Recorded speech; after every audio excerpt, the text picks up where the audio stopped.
Greetings all, Ferrari Man 601 here. Yes, the time has come. This is the Holy of Holies. This is a Kunos native Ferrari F2004 here in Assetto Corsa. The Ferrari 70th anniversary pack gave us the F2004. Of course, that was released nigh on 2 weeks ago now at this point. However, the pace of life means that, yep, now it's finally time for the review. Regardless, yeah, that's it. The Ferrari F2004. We have seen a lot of this car on this channel over the last couple of years, so I don't think it's really necessary to go into the nitty-gritty details on the history of this car, its technical specifications, all of that good stuff. However, I do not want this review to go any further without extending my greatest thanks, gratitude, appreciation, and admiration for ASR. ASR, as many of you know, have had the F2004 in Assetto Corsa for the better part of 2 years, long before Kunos ever even talked about the prospect of getting the F2004 into Assetto Corsa natively. ASR gave us multiple versions of that car. They were amazing. Absolutely top-notch quality stuff from the modding community. ASR, they were the benchmark for the Ferrari F2004 in Assetto Corsa, like I said, for about 2 years. However, Kunos now, finally, they got the message, and they have given us one of the most dominant Formula One cars of all time. With all of that said, though, well, what is this really worth?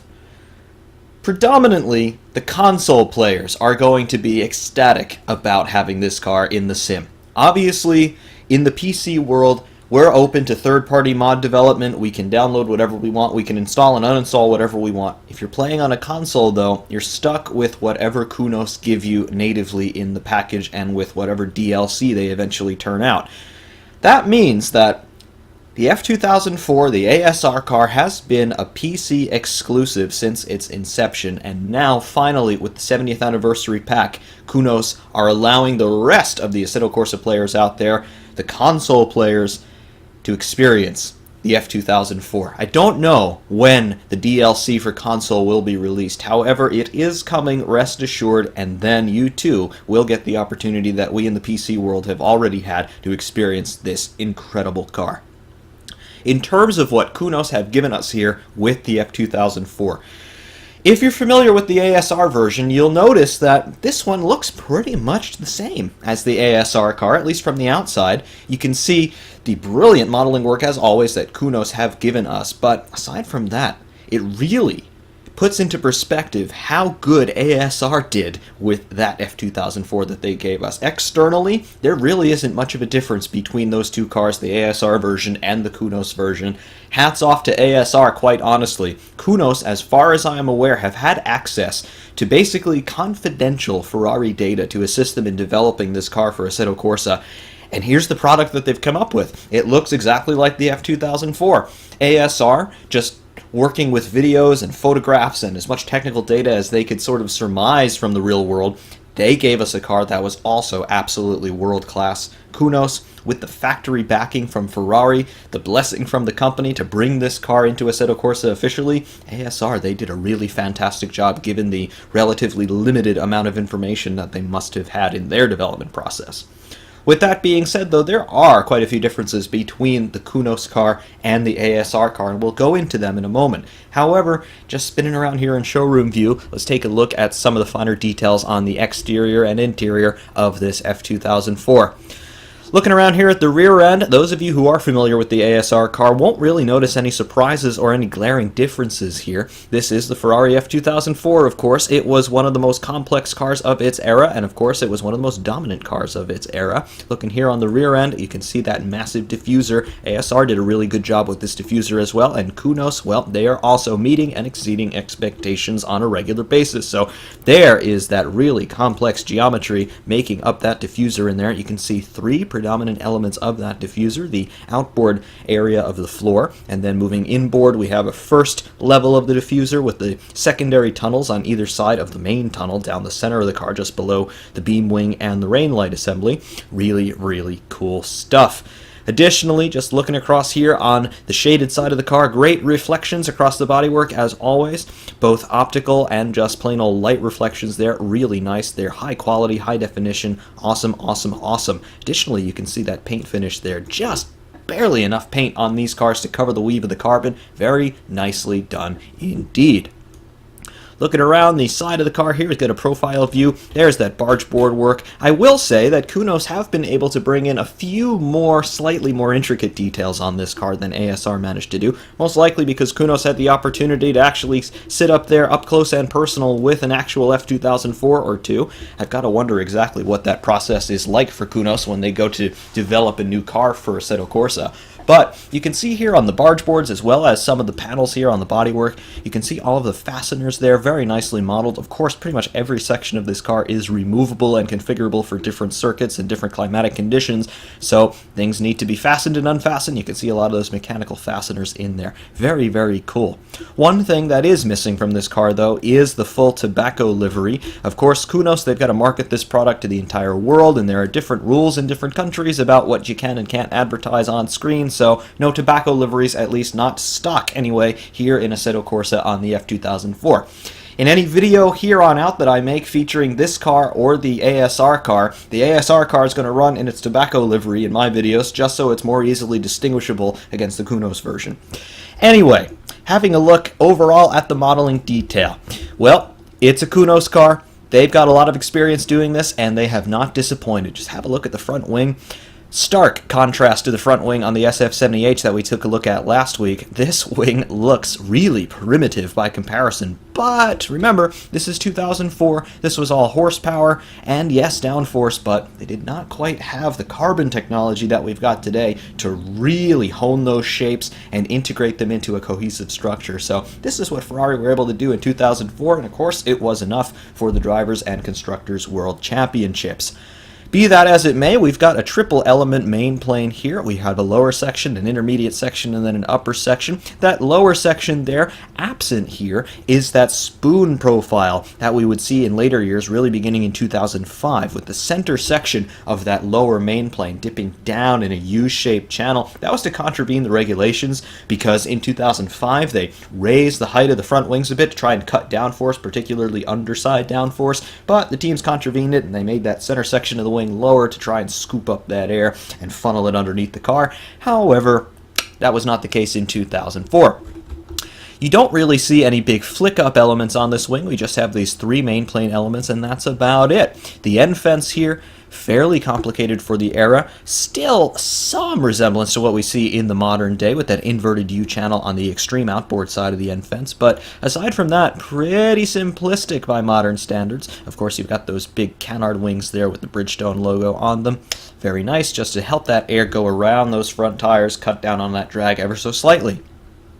Looking across the center section of the lower side of the front end, you can see the keel there. This is a single keel design. Again, as we have talked about before, back in this era, the teams really did not have the capacity to create those carbon suspension elements at really sharp angles, so everything had to be flat as far as those lower wishbones and really even the upper wishbones were concerned. So therefore, they made this protruding section, this bulbous section of the monocoque, come down a little bit below the top side of the under tray, if you will. It's the center section of the car here where the nose attaches to the chassis, and they mounted the wishbones there. Interesting solution. It did cut down on some underside aero efficiency, and by 2007 everybody had gone to the zero keel concept because they'd figured out how to make those angles a little bit more acute with those lower wishbones. However, you see this single keel, sometimes people call it a V keel concept in this era. Really, really cool stuff. Speaking of the rest of the suspension, of course, on the front end here, we've got a double wishbone push rod layout. This is ubiquitous in this era, and it's still ubiquitous today, at least on the front end. We've got double wishbone push rod on the rear as well, though. Most of the teams running pull rod configurations in 2017. Across the top of the car, here is where some of the details start to diverge between this version and the ASR version. You can see the hatches here across the top of the monocoque. These would be areas that the mechanics could access while working in the garage. They could make adjustments in the footwell there to the pedals or getting to the brake system, brake master cylinder, things like that. Kunos have done a very good job here with the shut lines with those hatches, but ASR, yes, they're there, but they're not quite as stark. I don't know if that's just got to do with the certain type of modeling software that Kunos uses versus ASR, or perhaps it's just the paint finish that makes those shut lines stand out a little bit more nicely, but they are apparent here as well as in the replays from the T-Cam. So yeah, I like that detail, definitely. Across the midsection here, you see those barge boards pretty much identical to what ASR had given us on their version of the F2004. You can see two predominant barge board elements below the front suspension, and then the main barge boards here with those serrated leading edges across their bottom surface. Very, very cool detail there, and that little winglet as well, just to condition the flow around the side pods as that airflow continues to move rearward. Radiator inlets on the side pods here, very, very nicely detailed in terms of their shape and size. I can't really see inside there if there are radiator matrices or not, but let's assume that there are. Definitely a nice touch, very true to life.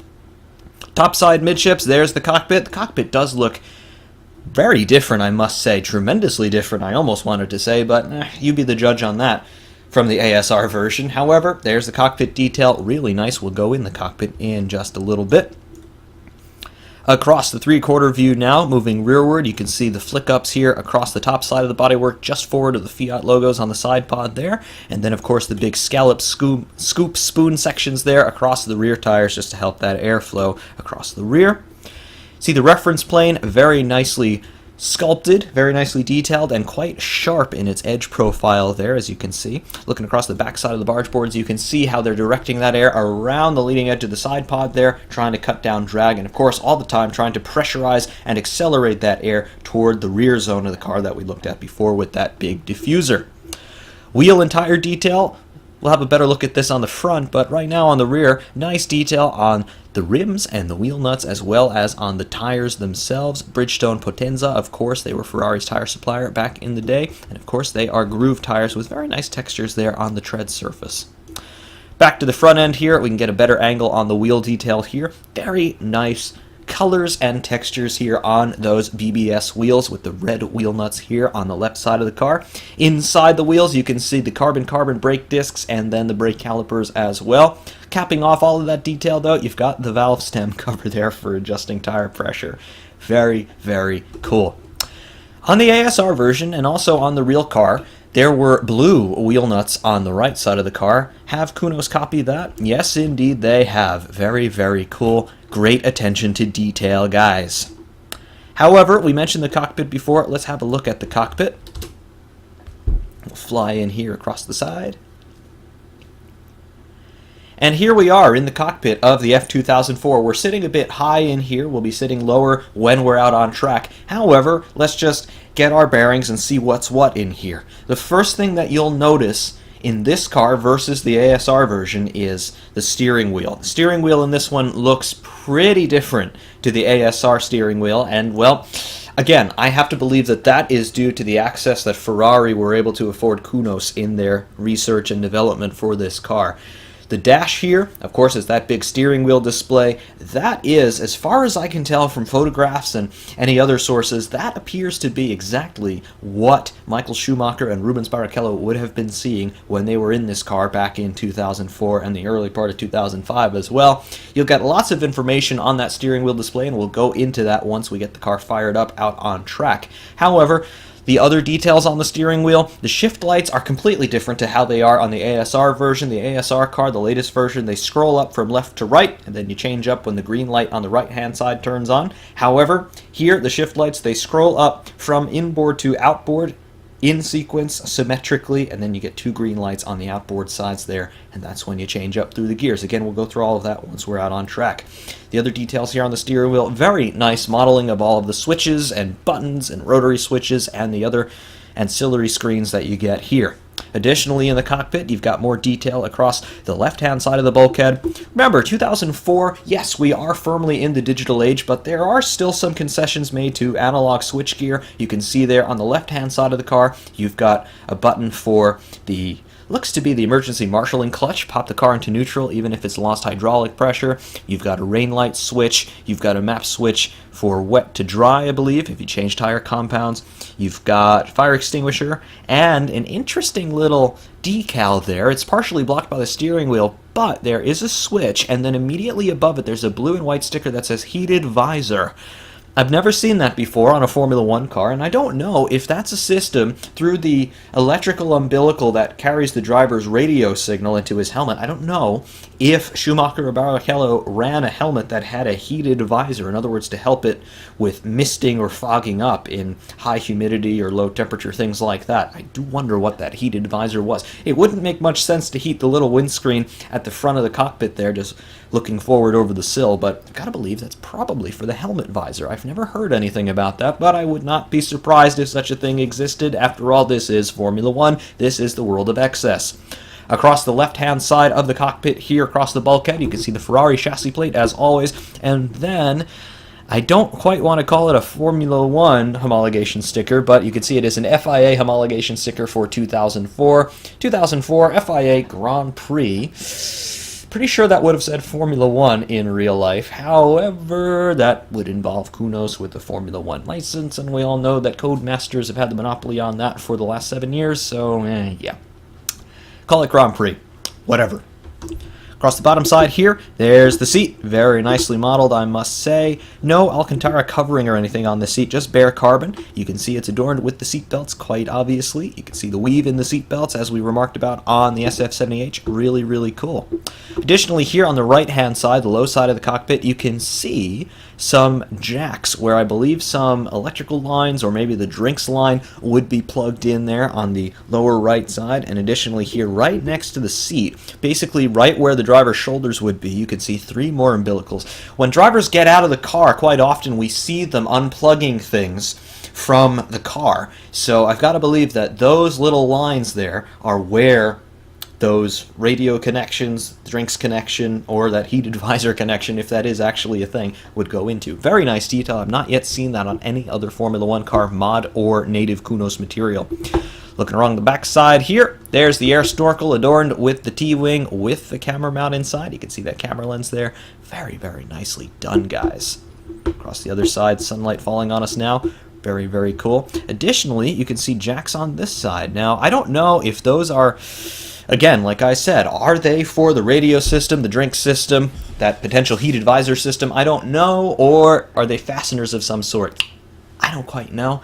I think that would be a really bad place to put fasteners exposed like that, considering what can happen in an accident. Driver's head bounces around, his shoulders bounce around. That would hurt a lot if you were pressed up against that with any sort of speed or pressure, but yeah. Anyway, interesting little detail. I have to do a little bit more research on all of that. However, that about covers us in the cockpit. Again, we will be sitting much lower in here, but you do get an overall sense of the proportions and the sight lines through here. Coming out of the cockpit once again, we'll take one last look here at the Kunos Ferrari F2004. Very, very nicely done. And certainly this, alongside the SF70H here in the 70th anniversary pack, this is definitely the kind of car that we have all been waiting for here in Assetto Corsa, particularly you console players. So, again, I don't know when the console release date is going to be, but please hold on tight, because when it comes, you're going to love it, and we'll probably never hear from any of you again. So, enjoy my review while you can. Speaking of reviews, though, yep, part 1 is done. We've got to begin part 2, which of course is the on-track action. Today, we're going to go someplace where we haven't gone for a review in quite a while. We're going to go to Monza. I normally don't go to Monza because it's not really a cornering circuit, and these Formula 1 cars, they're all about speed through the corners, so I like to show you the performance potential there. But I've done several review pieces already on the F2004, and we've taken it to places like Imola and Mugello. So let's take it to Monza. We'll set it up for some straight line speed. We'll talk about it. We'll talk about this one versus ASR, and we'll have some fun. See you at Monza in a few moments. Welcome to Monza. Before we go out on track, of course, we're going to have a look through the setup screen and show you what's what on the Kunos Ferrari F2004. Here on the gear screen, here is the gearbox. Unlike the SF70H, which has fixed gearing, we can play to our heart's content with this 7-speed gearbox here. We've got all 7 gears plus the final drive ratio, fully adjustable any way you like. The default values are shown here. We are in default setup for the moment. Tire screen, we default to the medium compound. However, we also have the softs and hards to choose from. Default tire pressures are 10 psi. They go all the way down to 6 and all the way up to 28 psi, so you can play around with your tire pressure values as much as you desire. Fuel, we default to 80 liters loaded into the car. We've got it down to 0 here to turn the engine off. However, maximum fuel capacity is all the way up here at 150 liters. Of course, there was refueling in this era of Formula One, so do plan your pit stop strategy accordingly. Electronics, traction control. Back in 2004, they did run traction control, so I will be running it here for our review piece. Defaults to 4. You can turn the system off by turning it to off, quite obviously, which is the 0 value, and then you have steps going all the way from 1 to 10. 1 being the most assist, 10 being the least assist. We'll keep it at 4 here, default value. Aero, pretty simplistic here, front and rear wings, and that's it. Defaults at 14 on the front and 25 on the rear. We go down to 0 on the front and all the way down to 5 on the rear. Maximum rear wing angle is 35 degrees. Maximum front angle there is 30 degrees, so you can adjust those wing flaps accordingly. You don't actually see the flaps changing their angle on the car visually, however the effects, of course, are modeled. Alignment camber in tow on all 4 corners. Default values are shown here. Dampers, your fast and slow bound and rebound settings here. Again, all default values on all 4 corners. Drivetrain, differential adjustments here. Power, coast, and preload. 20% power locking, 30% coast locking, and then the 2% preload there, or the step 2 preload rather. It's not a percentage. It is 2 out of 20. So, yep, there's your percentage value there if you want to calculate it. I'm not going to be bothered. Generic brake bias and brake power settings. Defaults to 55% to the front axle, and then, of course, brake power defaults to 100%. Your heave dampers, these are the third springs to control the moments of inertia up and down, or in heave, in those moments over the bumps or cresting hills, things like that. Default values are shown. Suspension, the advanced settings here, the packer rates and travel ranges on all 4 corners, and then the main suspension screen. Lots of suspension adjustments on these Formula One cars as always. Here on the main screen we have anti-roll bar front and rear, your wheel rates and ride heights there as well. Additionally to your heave rate there on the third spring, your wheel rates. Very, very cool. And of course the pit stop strategy screen is ubiquitous for every car in Assetto Corsa.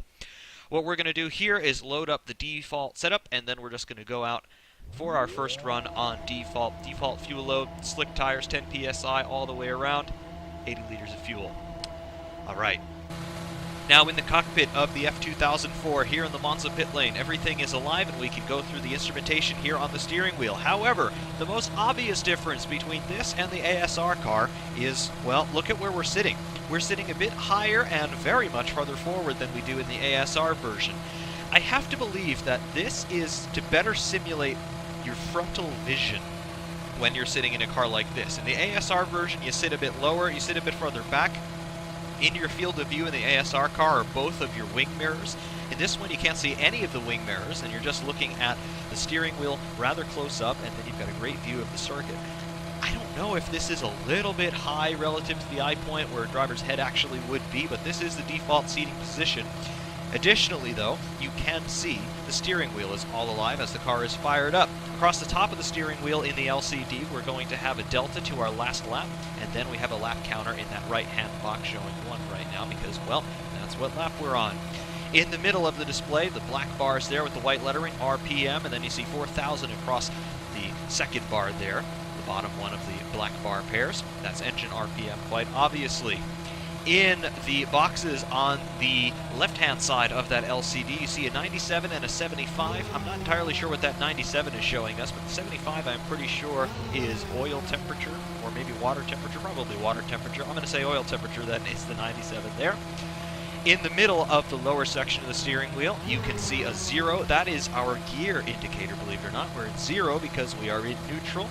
See as we row up through the gears, that changes to 1, 2, 3, etc., etc., etc., all the way up to 7, and then down through the box, neutral, 0, and then reverse as well. Very, very cool. To the right of that, the number 4, that's actually our traction control setting. You see we're in 4 out of 10 right now. If I ratchet the traction control up, it changes to a 3, 2, 1, and then it changes to 0 if I turn TC off, and then it displays 10 if I go to the lowest TC setting with still having TC active. Below that, you see 4.4. Still not entirely sure what that is. Could be tire pressure or temperature, not entirely sure. And the 3.9 similarly on the opposite side, the left-hand side. Still not quite sure. We'll keep an eye on those values as we're going out here. And then, of course, in the center of that lower bar of the display, that is our speed readout. That's going to read out in miles per hour for us. Below the main Ferrari Manettino switch in the center of the wheel, that is our fuel level, so 80 liters remaining. And then the lowest display on the steering wheel, that would normally be active. You can see it there as I turn the wheel around, but it is blank, and it remains blank for, I believe, the entirety of the run. So that never is operable, interestingly enough. Aside from that, though, you can see great cockpit detail in here. There's that heated visor decal that I noted in showroom view. It's gotta be for the helmet visor, I would guess, but there it is. Interesting little detail. Enough talk. Let's get out of the pit lane here on default setup for our first run here in the F2004.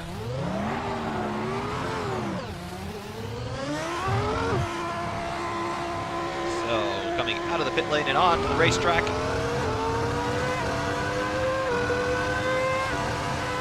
Into 7th gear here. Get some heat in the brakes and in the tires. It is a very nice early morning here at Monza. Time to drive an F1 car.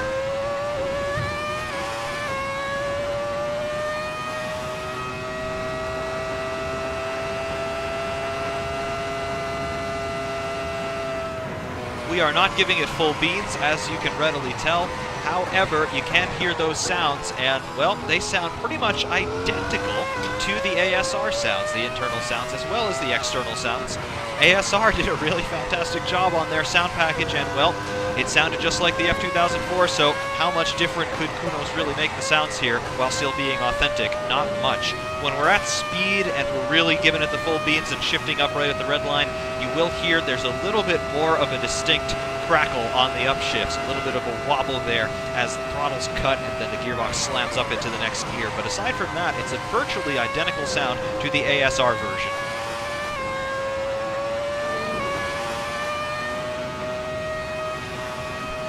Default setup here, you can probably tell we've got very short gearing. We're not going to get anywhere near the 200 plus mile an hour top speed of this car that we should be getting here at Monza on default setup, but I just want to show you the default setup anyway. So let's give it the beans, down, start, finish. There's that crack on the upshift.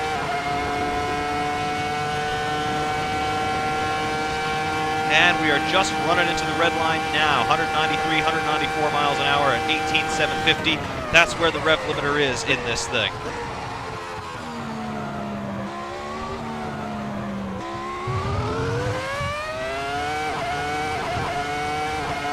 Acceleration is good enough, but we don't have that top end speed, which is so critical to a good lap time here at Monza.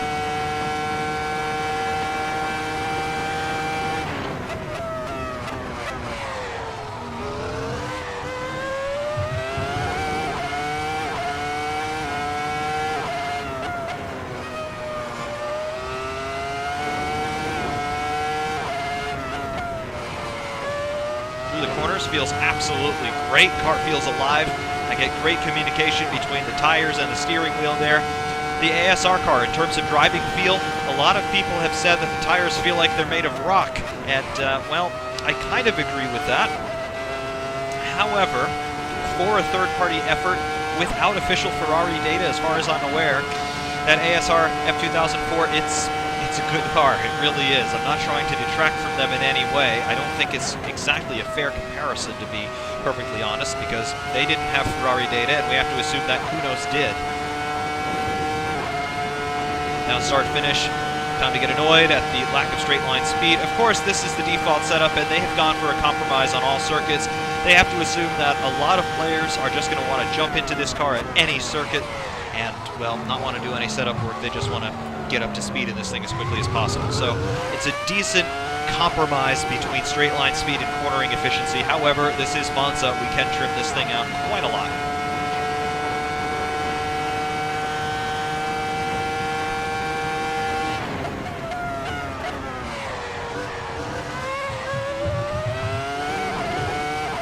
Do have to say here, running through the trees, in the middle sector here of the lap at Monza. I love how the light falls across the cockpit. I love the sharp shadows that you get across the steering wheel and across the top of the bulkhead. It's a really, really nice graphical package on this thing.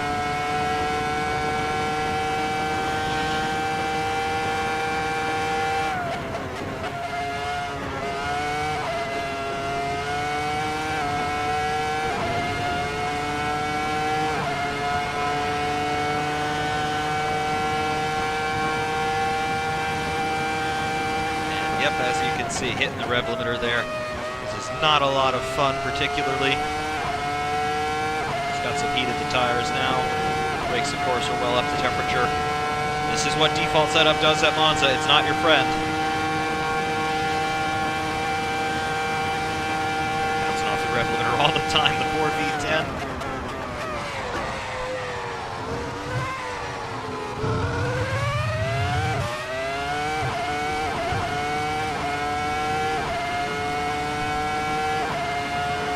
You can see, though, the shift lights, we talked about that in showroom view, they're very different from the ASR shift lights. I think these are more realistic in terms of how the actual car operated, looking at onboard video from the era. You definitely see green lights come on both sides of the steering wheel at the same time, at least with Schumacher's onboards, before he upshifts. Barrichello, he apparently had a different sort of system on his car because you only see one side come up with the green light before he changes up through the gears, so that certainly would have been customizable according to a driver's preference. Schumacher liked to have some symmetrical shift lights, as far as I can tell. Barrichello generally did not, but you really wouldn't know anything about that unless you wanted to go ask Rubens Barrichello.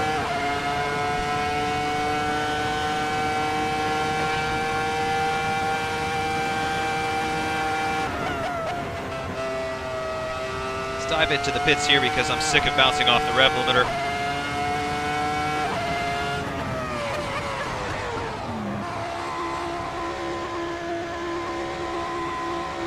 That setup, we'll change the gearing, we'll change the wing angles, we'll do a lot of stuff here to get this car up to speed properly.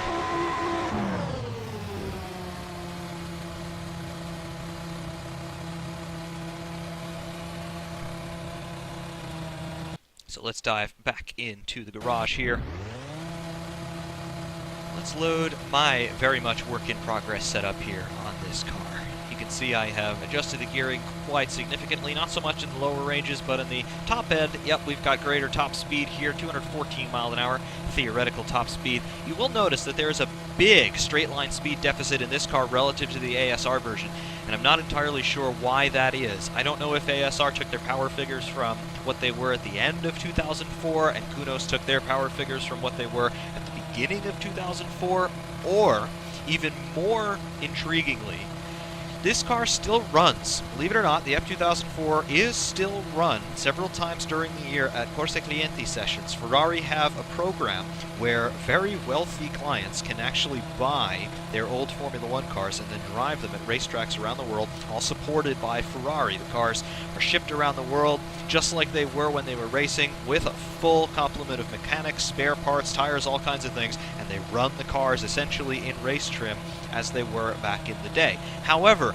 the big difference in a Corsa Clienti session versus what these cars would have been doing back in 2004 when they were racing is they do restrict the revs a little bit on these engines just to try and give them a little bit more reliability and a little bit more time between rebuilds.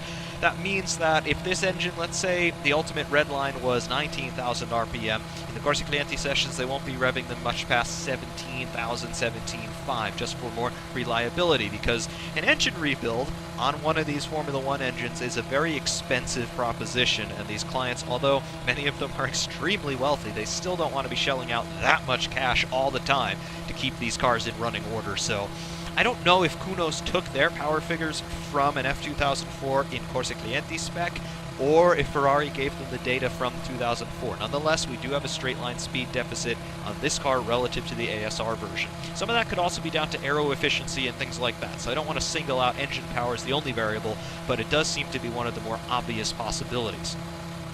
For this run here, we'll be running on the softs. We've got less fuel on board. We'll have less fuel on board. So let's take it to 40 liters. Same traction control settings. We have taken down the front and rear wing significantly. Really doesn't hurt cornering ability, but we do gain that straight line performance. Can probably take off a little bit more wing as well, but we'll leave it where it is for the moment.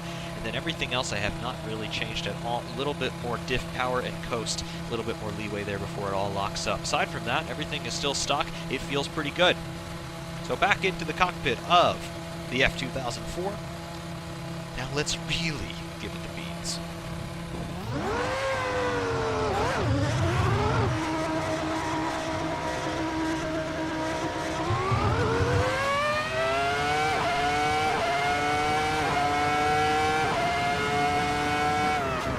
Definitely not running out of gearing before we hit 190 miles an hour anymore. That is certainly what we should be getting.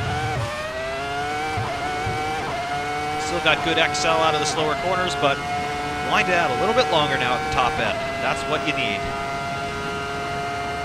Love that shadow falling across the car here, Toro Grande. La Ruggia, and now unleashing it into the second sector. Still got to get heated to the tires, of course, so there will be a bit of understeer, as you can see. Second Lesmo. There's a lot of that run out.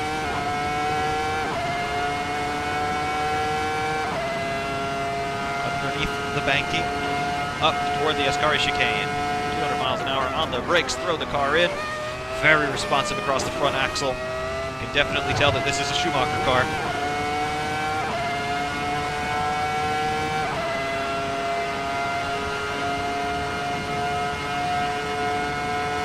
On the brakes for Parabolica. A little bit of a bump there, right in the braking zone. Can unsettle the car a little bit. Then you launch it out of the corner, down start finish, and you're on your way to another lap. 200 miles an hour. ASR version will be doing almost 230 miles an hour by this point, but not the case here. And again, I'm not entirely sure why.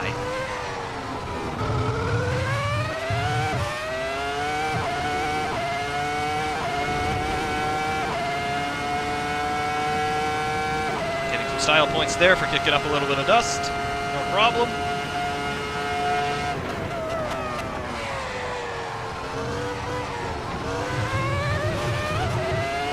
Murdering the gearbox there.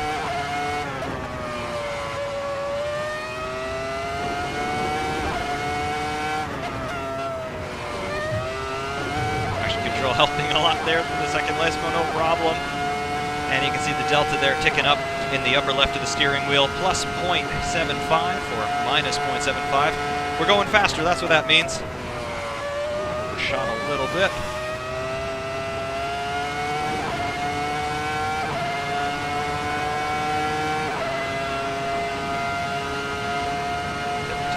Revs, 200 miles an hour, brakes, and back hard on the power.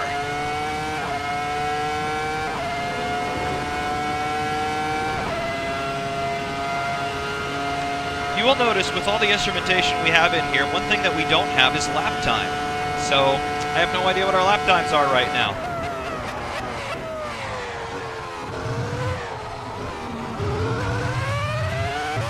I know that we are going 5 thousandths of a second quicker so far on this lap than we were on the previous. However, I have no idea what that actually means, so no lap time for us. Of course, in the real world, in a race situation, you would have your engineer telling you what your last lap time was, but no instrumentation if you just want to find out by yourself. So if you want to pull a Fernando Alonso, and then you say, I don't want any more radio for the race, please. Doesn't work. You have no idea what your lap times are then.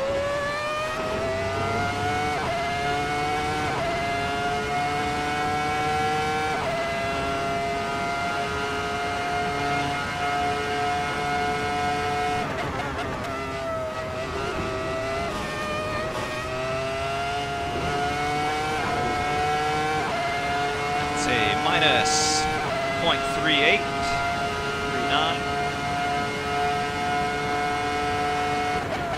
We're definitely on track to go quicker this time through.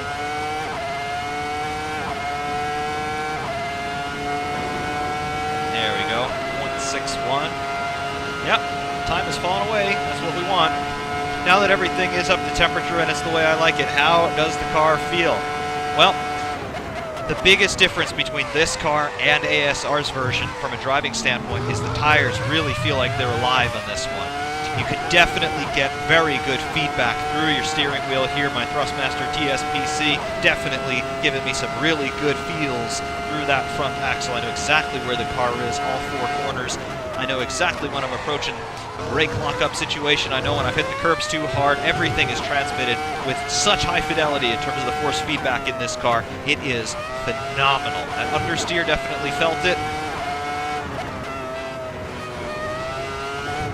Picking up that grass definitely felt it.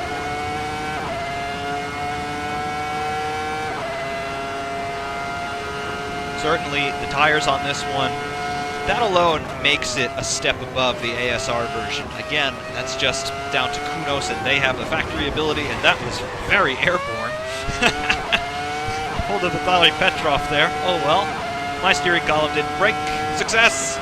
Anyway, yeah, the tires definitely makes this car worthwhile just in terms of that. The feel is so much more precise than you get with the ASR version. The ASR version, you get a lot of very harsh force feedback, which doesn't feel out of place, but at the same time, it does take away from your overall feeling you get, particularly from the front axle. That's not a problem in this car. The brakes, they also feel a bit more predictable, a little bit more compliant in this version than they do on the ASR version. Pedal feels a bit more linear, and you don't really get feedback in terms of force feedback from the brakes here, but you get enough of the sensation of losing the speed from the force feedback in the steering that it's much easier to modulate your brake pressure in this car than it is in the ASR car, at least in my experience. In terms of things like the gearbox, well, it's a semi-automatic paddle shift box. Pull the paddle and you're in the next gear. No drama. There's really no hesitation in that system whatsoever. It's exactly what you would expect. I do like the upshift sounds though. They sound a bit better. They sound a little bit more visceral than the ASR version, and it just lets you know that, hey, you've actually done a gear change. Let's not go into the air here. Give a lot of birth to that curve. Very good.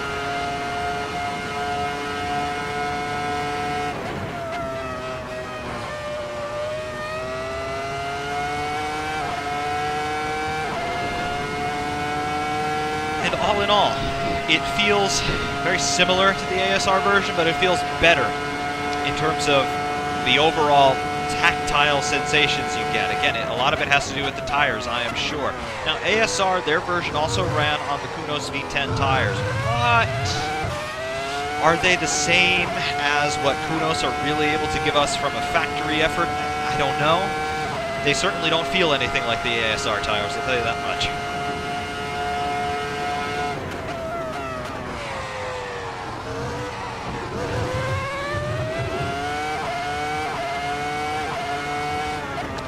The car's behavior over bumps, this one is a lot more compliant than the ASR version.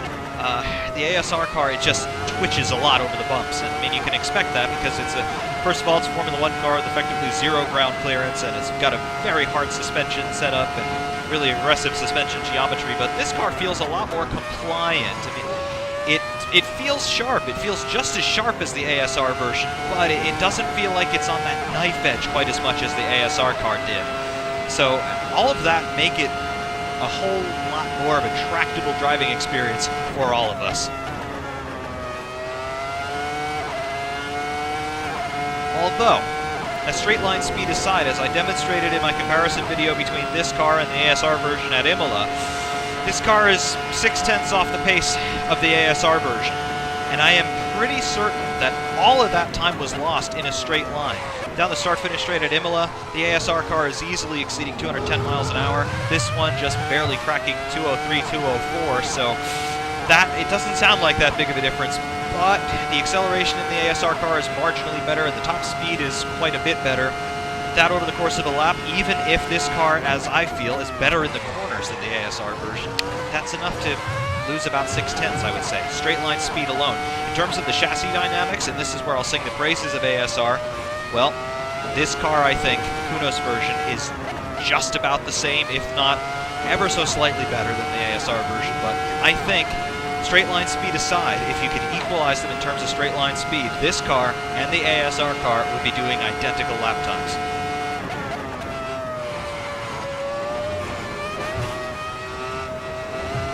You can see here 10 liters of fuel remaining. We've got our fuel warning light already. 11 laps here.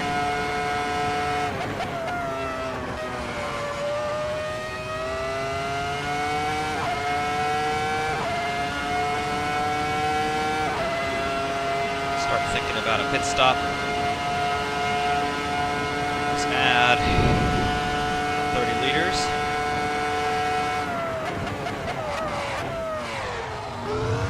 Put another set of the super softs or soft tires on this. No super softs here. Pressures feel okay. Wing angle on the front feels okay. Can't adjust the rear on the pit stop. So yeah, we're set for a pit stop on this lap.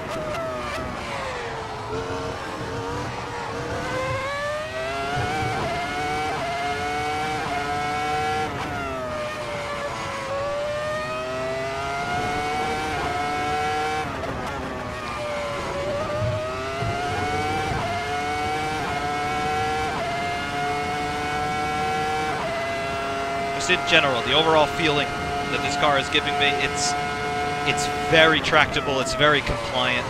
It, like I said before, it doesn't feel like it's on the knife edge in comparison to ASR's version. I don't want to say it's easier to drive because it's not, but it's a different kind of driving experience. This one doesn't feel quite as frantic and frenetic as the ASR version.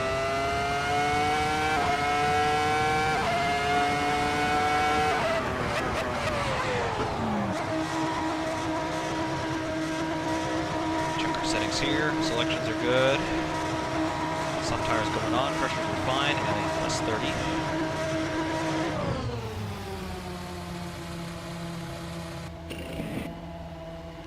Nice pit stop detail there. And off we go. Lighten up the rears. The red flashing light next to the L button there, that is for the pit lane speed limiter.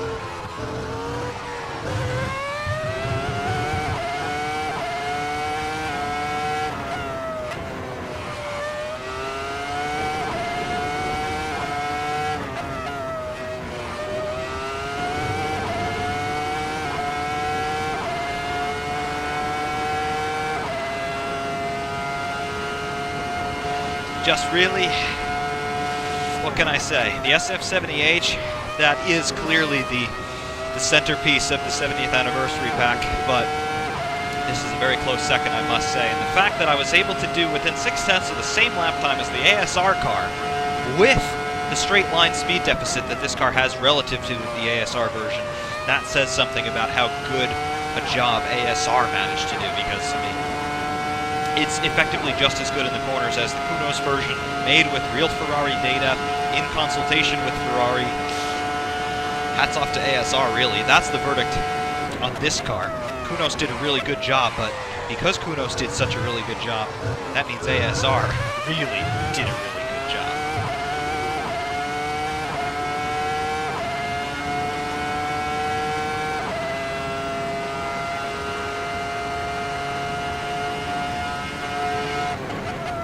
A couple of you probably wondering by this point, well, the driving position, it's pretty different in this one relative to the ASR car. What gives? Like I said, I think that is to simulate your overall forward vision in terms of where your head is in this car. Of course, in the real world, if you were sitting in this car, you'd have your peripheral vision. You'd be able to see your wing mirrors in your periphery. However, we can't do that yet on a sim. We don't have peripheral vision, as it were, in sims. So I think what they're doing here is they're just trying to simulate your primary forward vision in terms of what would be discernible from where your eyes are. those of you guys who are running VR, this isn't a problem because you can just turn your head a little bit and, well, there's your wing mirror. But I have yet to convert over to VR. I've got to upgrade my hardware before I could even think about doing that. But I don't know. When I drove a Formula 2000 car, this is about what I saw in terms of the steering wheel, the view across the top of the monocoque. That's what I saw. I didn't see my mirrors in my primary forward vision. I saw the steering wheel and I saw the track. If I needed to see my mirrors, I turned my head. And that's what you would do in this car too. And, you know, watch the onboards of any Formula 1 driver and you're going to see that they turn their heads to look in the mirror. So their mirrors are not entirely in their forward vision, and, well, we can't see them here, so I think it's a worthy compromise. Do I think the eye point is still a little too high? Possibly. It's hard to judge. You do sit lower in the ASR version, but you also sit a bit farther back on default. So, again, is this too high, or is it just an artifact of sitting closer up? I don't know.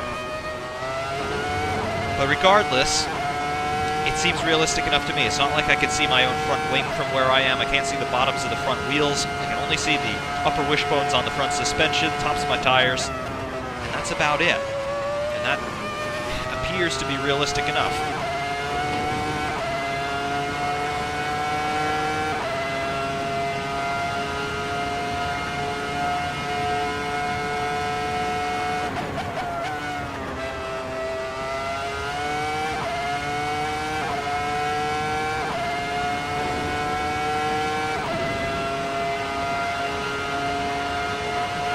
Quicker on that lap. I still have no idea what my lap times are.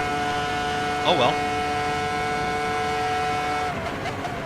Of course, this is a problem you can rectify very easily by turning on the in-game app if you like that kind of thing, but I like to just see what the car wants to show me. I'm only running the pedals here for your benefit, so normally when I'm just running by myself, I don't have any instrumentation aside from what the car is showing me, so I'll figure out my lap times at the end.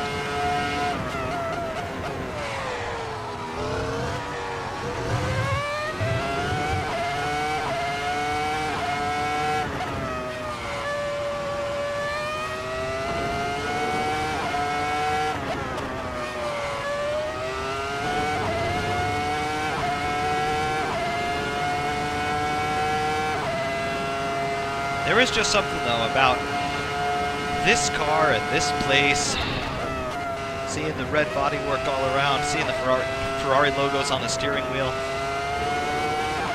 knowing that you're at Monza in a Ferrari Formula 1 car, it's the best. It really is the best. I very nearly did the SF70H review here at Monza, but I wanted to show you more of the hybrid systems and the regen and all that kind of thing, and you don't have much of an opportunity for regen here at Monza.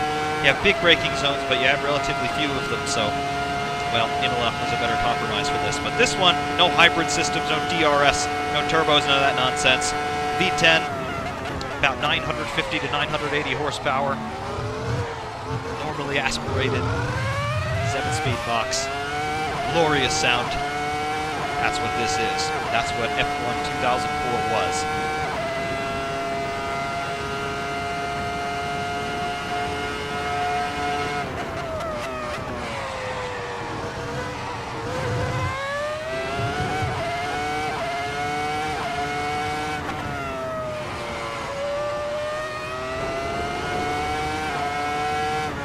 Say the fuel consumption in this thing is absolutely voracious. We had 33 liters on when we started this stint. We have just over 13 remaining. I'm 17 in this session. So not even half of the race distance completed yet. That's a lot of fuel. Of course, back in these days, 2-stoppers and 3-stop strategies were not uncommon. Sometimes even 4-stop strategies happened and they were workable. Definitely get a sense of how much more efficient the Formula 1 powertrain has gotten even since 2004, which really wasn't all that long ago, all things considered. Of course, very different philosophy of car. This one's going for all-out horsepower, basically at no expense spared. Nowadays, people are concerned about fuel economy, things like that. Even though the power output figures, they certainly don't suggest fuel economy, but we talked about it in the SF70H review, Mercedes, with that 50% plus thermal efficiency on their Formula 1 engine. That's absolutely remarkable. remarkable. I don't want to know what the thermal efficiency was on this V10, but it was nowhere near 50%, I'll tell you that much. Probably around 25 to 30% at absolute best. There's our fuel warning. We have about 2 laps left.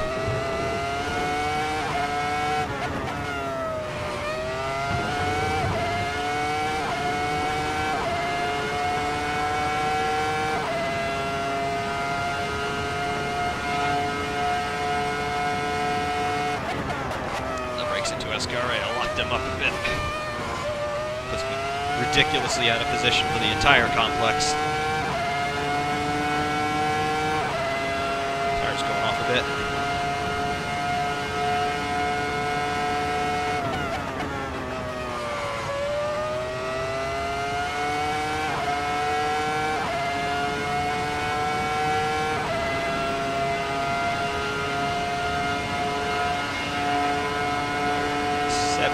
Left, you can just see it ticking down. Basically burning 1/10 of a liter every 2 seconds at top speed anyway.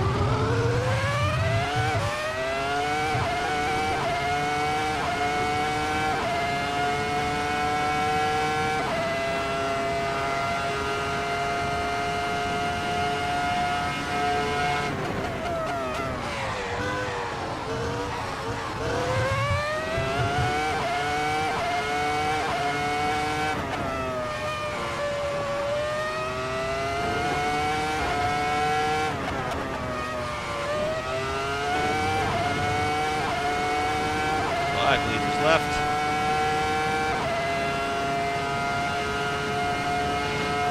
4.5, 4.3, brakes. 4.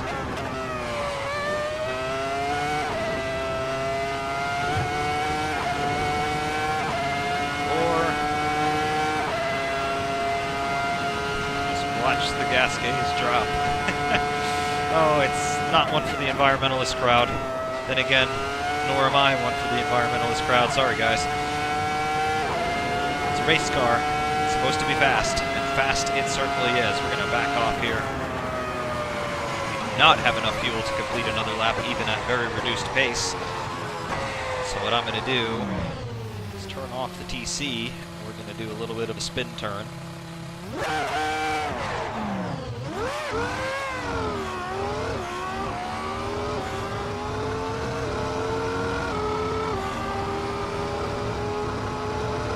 Drive back into the pits this way.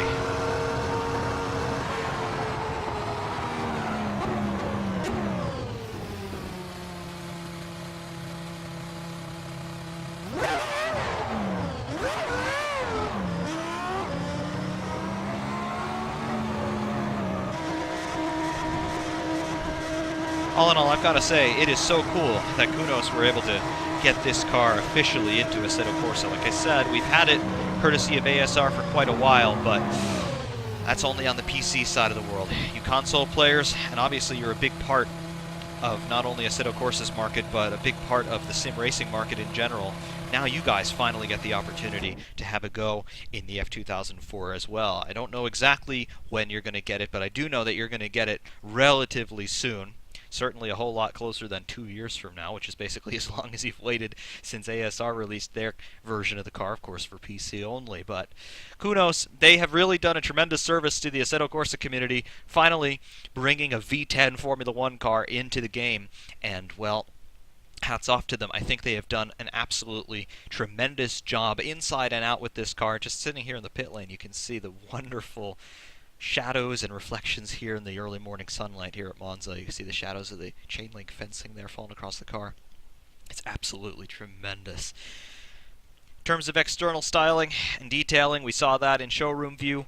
They did a remarkable job, and you've just seen in terms of the driving experience. It's not as fast as the ASR car in a straight line, but again, I think if you equalized the top speeds, they'd be doing pretty much identical lap times. So really, hats off to ASR for the tremendous job that they did, for the tremendous contribution that they made to sim racing over the 2 years that we've been playing with their F2004. I do think the baton has been passed now. Kunos, with their full developmental resources, with the blessing of Ferrari, They brought this car into Assetto Corsa, and really, I don't think anybody's going to look back from here on out. ASR, they'll continue to go on to other things. I know that they are dumping a whole bunch of time and energy into some early 90s Formula 1 cars that we'll see from them pretty soon. However, in terms of the F2004, your reign is over. Enter Kunos, enter this F2004. It's wonderfully put together, wonderfully crafted, and again, I think it's really a brilliant addition to the sim, and certainly it's a very appropriate venue to bring it out with Ferrari's 70th anniversary, the 70th anniversary pack released 2 weeks ago by Kunos for Assetto Corsa. If you don't have it by now, certainly get your hands on it as soon as possible. It's not going to break your bank, and it brings you a menagerie of wonderful content for Assetto Corsa. All Ferraris, of course, 2 Formula 1 cars, well, 3 Formula 1 cars if you count the 31267, plus an absolutely wonderful array of road and race Ferraris of yesteryear. However, that is all we've got for today in the review segment of this video. Of course, as always, hot laps are to follow. Stay tuned for the hot laps, everyone. Thank you all very, very much for watching, and thank you for your continued support and your engagement. Stay tuned for the hot laps, please. Until next time, though, FerrariMan601 saying thank you very much, and we will see you soon.